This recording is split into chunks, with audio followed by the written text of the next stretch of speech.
Buenas, este es la continuación del anterior What If de qué pasaría si Marcelo Quiroga Santa Cruz podría participar en las elecciones. Y comencemos en el contexto de 1985 y 1989, en ese periodo. Ahora, ¿cómo ocurrirían estas elecciones del 89 con Marcelo Quiroga presente?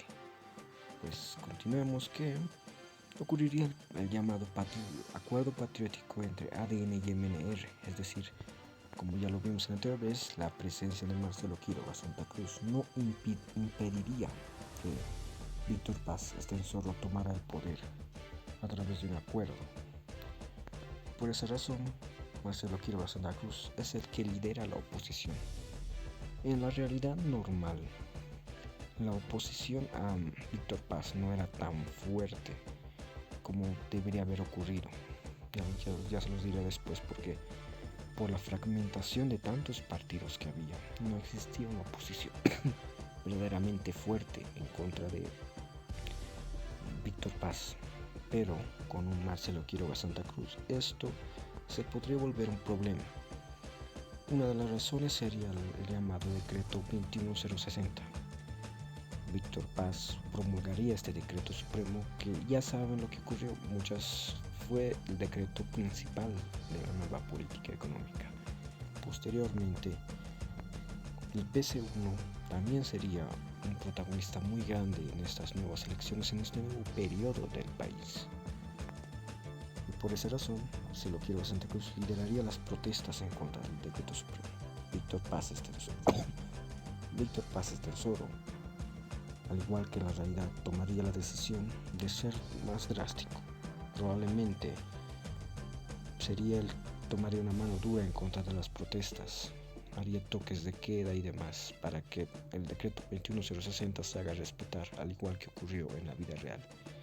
Y otra de las cosas sería que partidos como el MIR y también los de Antonio Aníbal no estarían tan de acuerdo con Marcelo Quiroga Santa Cruz. En esta realidad, ambas fuerzas políticas lideradas por Jaime Paz y Antonio Aníbal no estarían tan de acuerdo con la radicalidad que representaba Marcelo Quiroga Santa Cruz. Y por esa razón, el contexto político que ocurriría aquí sería que el oficialismo criticaría a Marcelo y lo acusaría de ser un aliado de la URSS. Recordemos que en la geopolítica de aquel momento, la Guerra Fría estaba en su momento más, en sus últimos momentos, pero aún había tensiones. Las acusaciones hacia el PC1 de ser un socialista serían de parte del oficialismo. Este sería una gran barrera que el PC1 tendría que enfrentar. Las acusaciones a su fuerza política de ser, por así decirlo, uno de los aliados más, un aliado de la URSS, de la Unión Soviética. Antonio Aníbal cambiaría de enfoque político, es decir, él ya al ser desplazado por una fuerza de izquierda alternativa como lo era Marcelo Quiroga Santa Cruz, tendría que buscar la forma de ser relevante en nuestra nueva realidad. ¿Y cómo sería eso? Pues sería algo complicado, pero también no imposible. Ya lo veremos más adelante, que las estrategias que tomará Antonio Aníbal también traerán una consecuencia bastante importante. Y por esa razón, la rivalidad entre Marcelo y Hugo Banzer sería bastante permeable en esta época. Y sería uno de los grandes dolores de cabeza para ADN en este nuevo periodo. En las épocas de las elecciones, muchas de las cosas que ocurrirían aquí sería que Antonio Aníbal volvería al MIR, o por lo menos sería un aliado para el MIR. ¿Por qué? Sucede que el PC1 le quitaría el apoyo popular que él hubiera obtenido en su momento en esta realidad. Antonio Aníbal obtuvo un voto que era de una fuerza de izquierda, pero que no quería saber de Jaime Paz Zamora. Al estar el PC1 y Marcelo Quiroga Santa Cruz, esto no tendría por qué ocurrir. Por esa razón, el movimiento Bolivia Libre tendría que unirse o aliarse con el MIR para poder sobrevivir y para tener una relevancia en nuestra nueva geopolítica. Esto también beneficiaría al MIR. En este caso, Marcelo Quiroga Santa Cruz sería uno de los grandes críticos a Hugo Chávez y a Gonzalo Sánchez por el tema de la nueva política económica y también por todo lo que estaba ocurriendo, las consecuencias de esta política económica, la 21060, el desplazamiento de los mineros y demás. Esto sería uno de los más estandartes del discurso que utilizaría Marcelo en contra de la clase política que está empezando a dominar la política boliviana. Carlos Palenque quedaría completamente, por así decirlo, intacto. Sucede que al tener un discurso más regionalista, junto con Condepa, caería muy bien a los paseños. A decir verdad, él no sufriría ninguna baja en sus electores, ni alguna consecuencia por la presencia de Marcelo.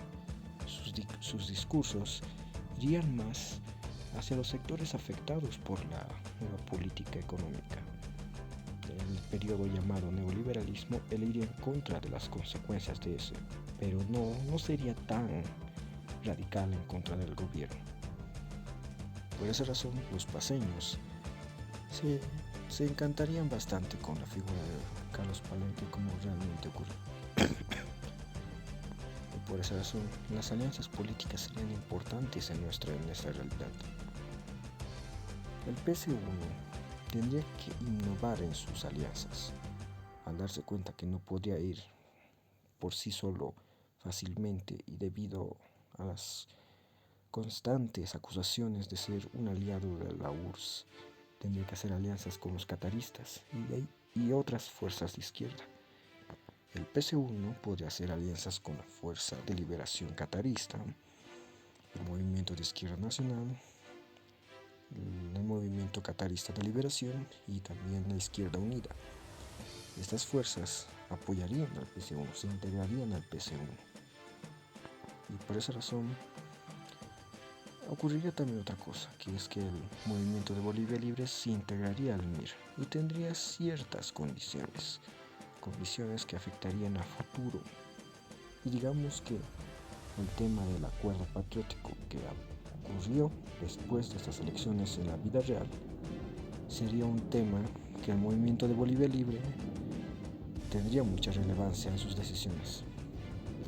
Como dije, en resumen, Condepa, ADN y MNR no hacen alianzas porque de por sí no harían otras alianzas y mantendrían sus alianzas que ya eran en la vida real. Y para mí, en mi posición, yo diría que los posibles resultados serían estos: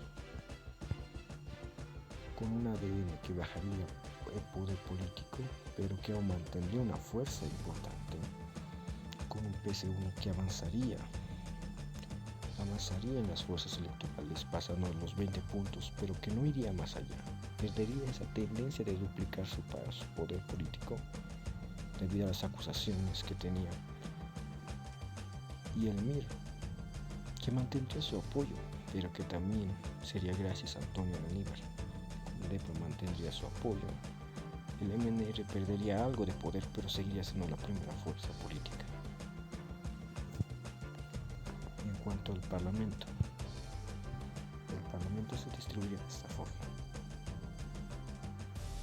con un MNR predominante, con un MIR con fuerte presencia, con un PC1 que también tiene una fuerte presencia, y con un ADN que cada vez va perdiendo su poder por el constante recordatorio por parte del PC1. Digamos que en esta realidad